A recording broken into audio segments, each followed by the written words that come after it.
ہماری زندگی بظاہر جو نارمل دکھتی تھی پر وہ نارمل نہیں تھی۔ ہم بہت عالیشان زندگی گزار رہے تھے، لیکن میری امی جن سے ہم بہت زیادہ محبت کرتے تھے انہوں نے ایک دم سے فیصلہ کیا اور ہمیں خود سے دور کر دیا اور ہاسٹل میں بھیج دیا۔ وہ گھر میں کیسے اکیلی رہیں گی یہ سوچ کر ہم پریشان ہو جاتے۔ میرا نام پروین ہے، ہم 4 بہن بھائی ہیں۔ ابو مر چکے تھے اور ہم اپنی امی کے ساتھ ایک خوشحال زندگی جی رہے تھے۔ میں سب بہن بھائیوں میں بڑی تھی، بھائی ابھی چھوٹے تھے اور پڑھ رہے تھے۔ ہم چاروں بہن بھائی ہاسٹل میں رہتے تھے۔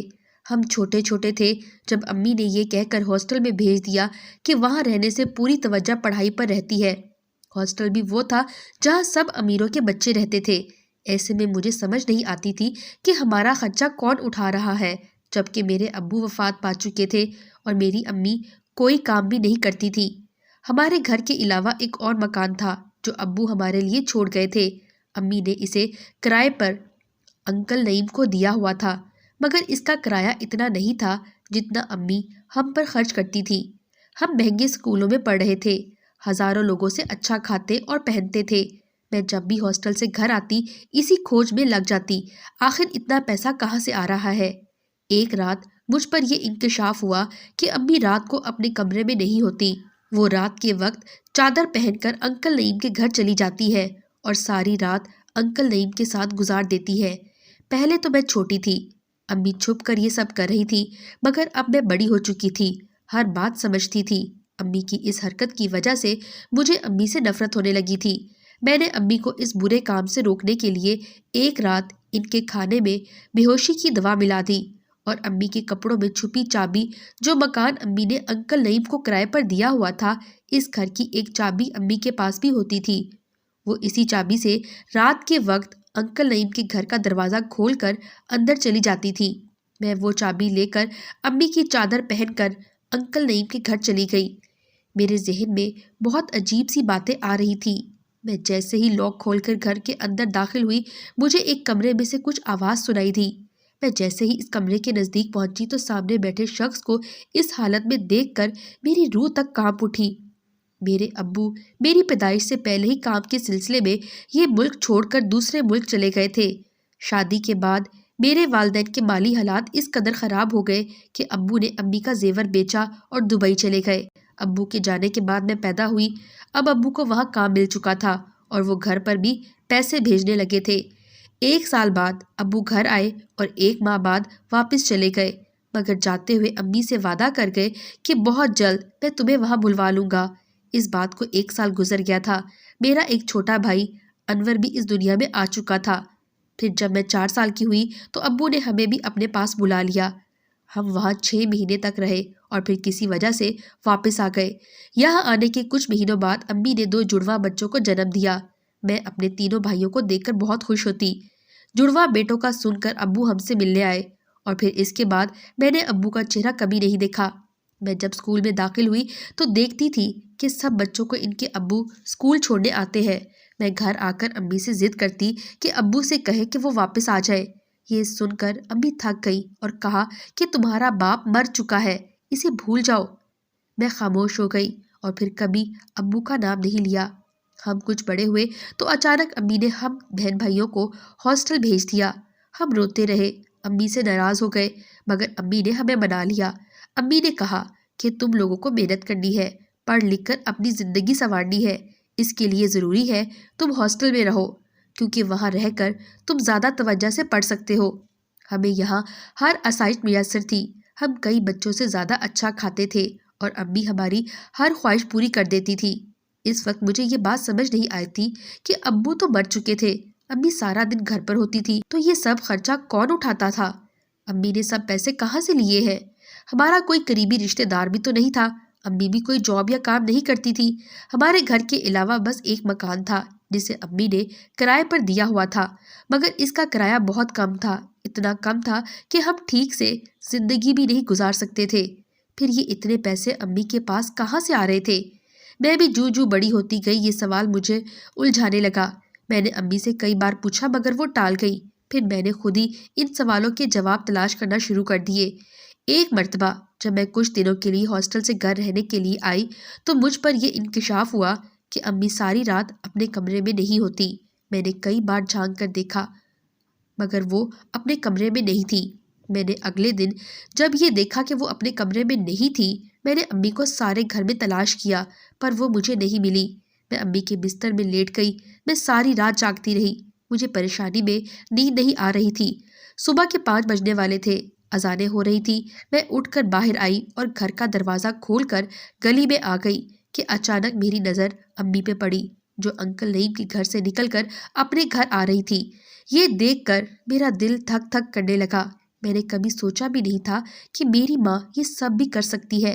مجھے اس دن پتا چلا کہ ہمارے یہ سارے خرچے کہاں سے پورے ہو رہے تھے۔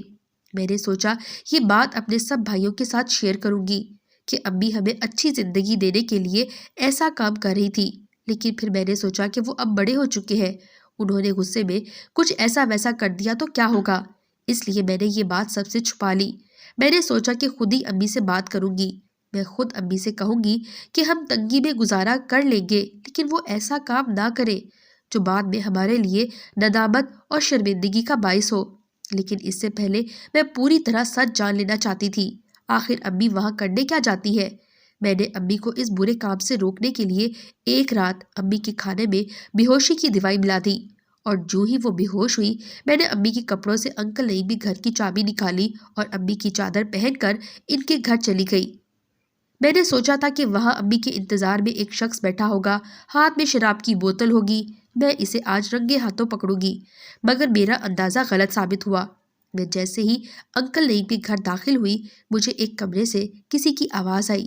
میں جیسے ہی کمرے کے پاس گئی آگے کا منظر دیکھ کر میرے رونگٹے کھڑے ہو گئے۔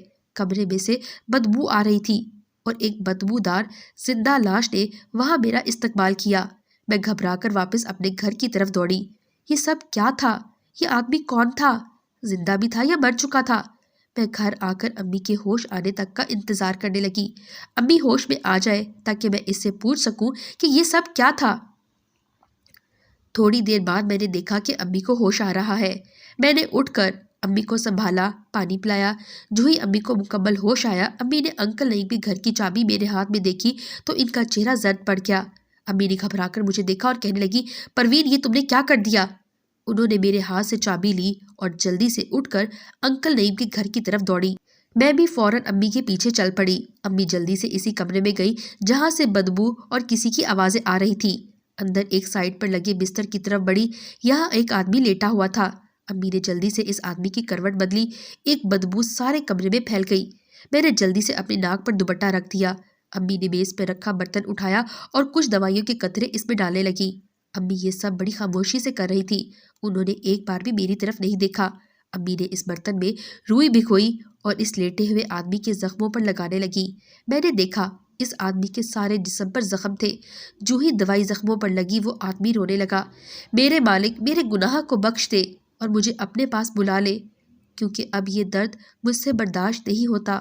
وہ آدمی بہت زور سے چلانے لگا۔ میں گھبرا گئی۔ تبھی امی نے میری طرف دیکھا اور غصے میں مجھے کہنے لگی، تم یہاں کیا کرنے آئی ہو؟ چلی جاؤ اپنے گھر۔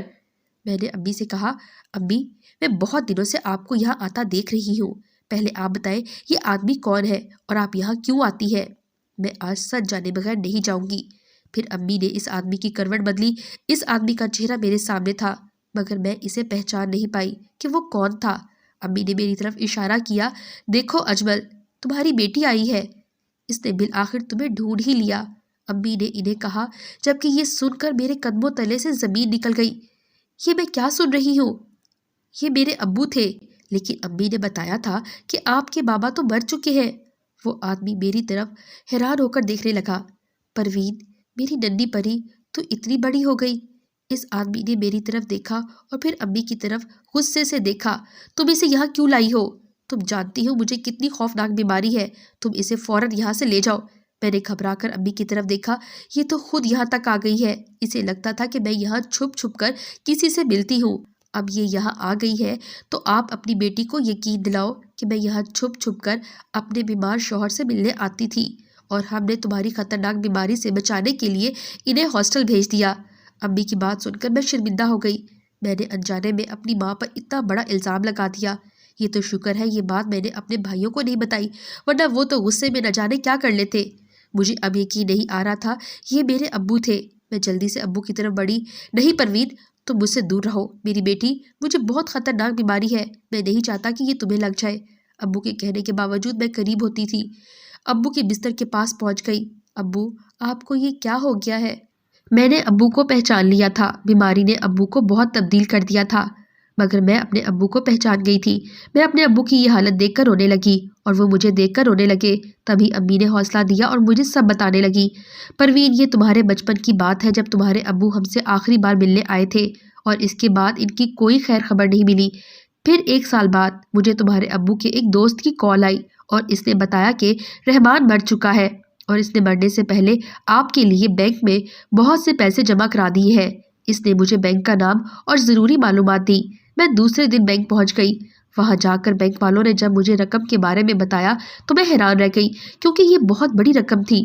میں شک میں پڑ گئی کہ ضرور کوئی نہ کوئی گڑبڑ ہے، کوئی بھی آدمی اتنے کم عرصے میں اتنی بڑی رقم نہیں کما سکتا۔ مجھے احساس ہوا کہ تمہارا باپ ضرور کسی نہ کسی مصیبت میں ہے۔ میں نے دوبارہ تمہارے باپ کے دوست کو فون کیا اور پوچھا کہ مجھے سچ بتاؤ کہ میرا شوہر کہاں ہے۔ اس نے یہ سن کر فون بند کر دیا، لیکن میں اس کے پیچھے ہی پڑ گئی۔ میں ہر روز اسے فون کرنے لگی، وہ مجھے نظر انداز کرتا رہا، میرا فون نہ اٹھاتا۔ لیکن ایک دن وہ تنگ ہوا تو مجھے سب کچھ آہستہ آہستہ بتا دیا، جسے سن کر میں نے سوچا کہ کاش یہ سننے سے پہلے میں مر گئی ہوتی۔ یہ کہہ کر امی رونے لگی اور ابو مجھے بے بسی سے دیکھنے لگے۔ پھر وہ روتے ہوئے بولے، بیٹی دراصل میں نے یہاں سے جا کر بہت بڑی غلطی کر دی، میرے اوپر بہت بڑا قرض تھا، اگر میں یہاں رہ کے کماتا تو وہ بہت جلد ختم ہو جاتا، مگر میں نے جلد بازی کی اور دبئی چلا گیا۔ وہاں جا کر میں پچھتانے لگا اور مجھے اپنا گھر یاد آنے لگا۔ وہاں کی زندگی بہت مشکل تھی، اس لیے میں نے شارٹ کٹ کا سوچ لیا۔ ایک دن وہاں مجھے ایک ایسی عورت ملی جو بہت امیر تھی، وہ عمر میں مجھ سے بہت بڑی تھی۔ اس نے مجھے شادی کی آفر کی۔ اس نے کہا کہ میرا شوہر مر چکا ہے، میرے پاس بہت سی دولت ہے، لیکن میں تنہا رہ کر تنگ آ چکی ہوں، اس لیے تم مجھ سے شادی کر لو۔ میں نے اسے بتایا کہ میں شادی شدہ ہوں، لیکن اس نے یہ سن کر کہا کہ اسے کوئی فرق نہیں پڑتا۔ میں تھوڑا پریشان ہوا، آخر یہ عورت مجھ سے ہی کیوں شادی کرنا چاہتی ہے، جبکہ میں اتنا خوبصورت بھی نہیں تھا۔ میں نے تھوڑی سی اس عورت کے بارے میں چھان بین کی تو معلوم ہوا اسے ایک بیماری ہے، جس کی وجہ سے اس کے ساتھ کوئی بھی زندگی گزارنے کے لیے تیار نہیں۔ مگر پھر میرے دل میں پیسوں کا لالچ آ گیا اور میں نے سوچے سمجھے بغیر اس سے فوراً شادی کر لی۔ شادی کے بعد اس کے معاہدے کے مطابق اس کا سب کچھ اب میرا ہی تھا۔ میں نے اس سے رقم لی اور اپنے قرضے اتار لیے، وہ بہت اچھی رقم تھی۔ اس نے خود ہی اپنی ساری دولت میرے بینک اکاؤنٹ میں ٹرانسفر کر دی۔ میں خوش تھا کہ میں راتوں رات امیر بن چکا تھا، اب مجھے کمانے کی کوئی ضرورت نہیں تھی۔ لیکن شادی کے چند دن بعد میری بیوی بیمار رہنے لگی۔ یہ کوئی جلد کی بیماری تھی جو آہستہ آہستہ اسے اپنی لپیٹ میں لے رہی تھی۔ میں نے اس کا بہت علاج کیا، لیکن وہ ٹھیک نہ ہو پائی۔ اس کی بیماری بڑھتی گئی اور یہ بیماری اس کے پورے جسم میں پھیل گئی۔ اسے درد ہوتا تھا اور وہ رات بھر چیختی اور چلاتی تھی۔ پھر ایک دن وہ مر گئی۔ میں نے اس کی آخری رسومات ادا کی اور تم سب کے پاس آنے کا سوچا، مگر یہ سب اتنا آسان نہیں تھا۔ وہ مجھے اتنی دولت کے ساتھ ساتھ اپنی بیماری بھی دے گئی تھی۔ میں جانتا تھا کہ یہ بیماری جلدی پھیل جاتی ہے، اس لیے میں نے ساری دولت تمہاری ماں کے بینک اکاؤنٹ میں ٹرانسفر کر دی اور خود اپنے لالچ کی سزا کاٹنے لگا۔ لیکن تمہاری ماں نے مجھے آخر تلاش کر لیا اور مجھے گھر بلا لیا۔